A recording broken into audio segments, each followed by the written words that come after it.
O portavoz do Grupo Municipal do BNG, Luís Seara, explicaba hoxe as razóns que levan os nacionalistas a non sumarse á moción conxunta de PSOE e Partido Popular sobre o CIM.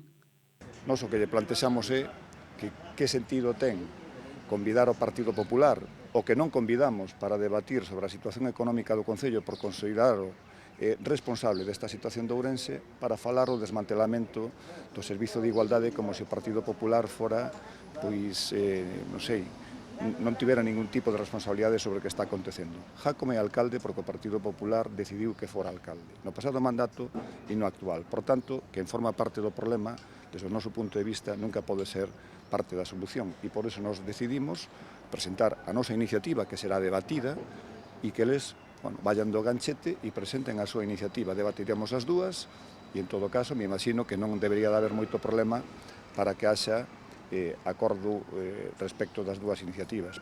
Seara tamén se pronunciou sobre unha posible moción de censura no Concello.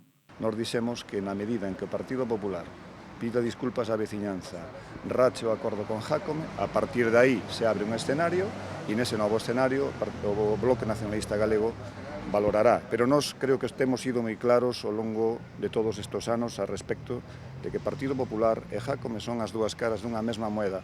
Non hai dous partidos populares, non hai un Partido Popular bo e un Partido Popular malo. O Partido Popular é o responsable de 40 anos de atraso nesta provincia e é o responsable de que Jácome sexa alcalde, non hai outro responsable.